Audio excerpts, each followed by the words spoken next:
There is a quiet kind of magic that happens in a kitchen long before the first bite is ever taken. It begins in the smallest moments. The sound of a knife meeting a cutting board, the slow rise of heat from a pan, the transformation of simple ingredients into something alive with aroma and intention. I believe cooking is one of the purest forms of creation we have, because it feeds more than hunger. It nourishes connection, identity, and something deeply human within us. I did not always understand this. For a long time, food was just fuel, a necessity to get through the day. But something shifted the first time I cooked, not because I had to, but because I wanted to. There was a different energy in it, a sense of presence I had not expected. I was no longer rushing. I was paying attention. Every movement mattered. Every choice had a result. I believe that kind of awareness is rare in our fast-moving lives, and cooking quietly invites it back in. There is satisfaction in creating something with your own hands that cannot be replicated by convenience. You can order a meal, heat something in minutes, or take the quickest path to fullness, but it will never feel the same. When you cook, you invest a part of yourself into the process. Your time, your attention, your intention, and somehow, that investment lingers in the final dish. I believe people can feel when something has been made with care, even if they cannot explain why. Cooking also teaches patience in a way few things do. You cannot rush flavor. You cannot force something to develop before its time. Heat must be controlled, ingredients must be balanced, and timing must be respected. It reminds you that good things often require presence, not speed. I believe there is a quiet discipline in cooking that extends far beyond the kitchen. It reshapes how you approach life itself.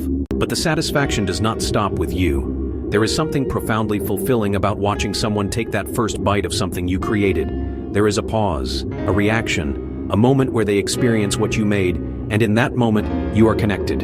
You gave something, and they received it. Not in a transactional way, but in a human way. I believe sharing food is one of the oldest and most meaningful ways we connect with one another.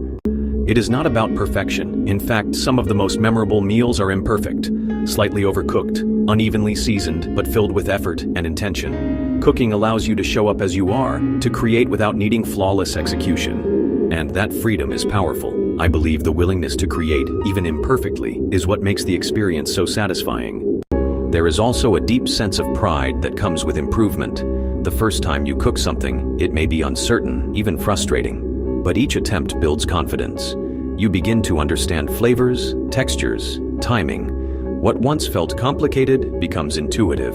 I believe that progression, from doubt to capability, is one of the most rewarding parts of any skill, and cooking offers it in a way that is immediate and tangible. Cooking also reconnects you to something more grounded. In a world dominated by screens, speed, and constant distraction, the kitchen becomes a space of focus. You engage your senses fully, the smell of garlic as it hits heat, the sound of a simmer, the color changes as ingredients transform. It pulls you out of abstraction and into reality. I believe we need more of that, moments where we are fully present in what we are doing.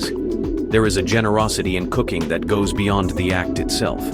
When you prepare a meal for someone, you are saying, without words, that they matter enough for your time and effort. It is an offering. And in a world where attention is often divided and rushed, that kind of intentional giving stands out. I believe people remember how you made them feel more than what you made, and cooking has a way of making people feel cared for.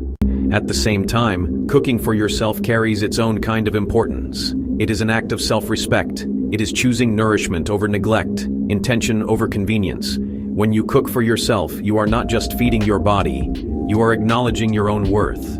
I believe there is something quietly powerful about taking the time to care for yourself in that way. There is also creativity in cooking that is often underestimated. It is not just following instructions. It is interpretation, experimentation, and expression. You can adjust, adapt, and create something uniquely yours. No two people will make the same dish in exactly the same way, even with the same ingredients. I believe that creativity makes cooking feel less like a task and more like an art. Over time, meals become memories. Certain dishes become tied to specific moments, people, and emotions. A simple recipe can carry history, tradition, and meaning far beyond its ingredients. Cooking allows you to create those moments intentionally. I believe that is one of its most beautiful aspects, that it turns ordinary days into something worth remembering. And perhaps the most overlooked part of cooking is how it slows you down just enough to notice life. In the process of preparing something, you are forced to be present. You cannot rush through it without consequence. You have to engage, to pay attention, to participate. And in doing so, you step out of autopilot and into awareness. I believe that alone is worth more than the meal itself.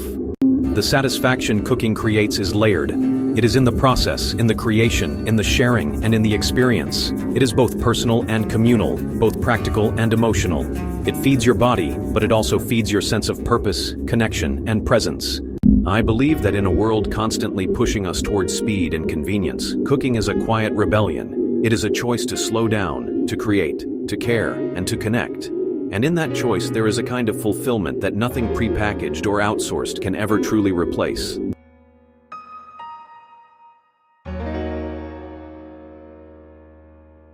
Would you like the next chapter to connect cooking with relationships and family, or keep it focused on personal growth and fulfillment? If you enjoyed this video, please subscribe to the Digital Mentor 777 via YouTube.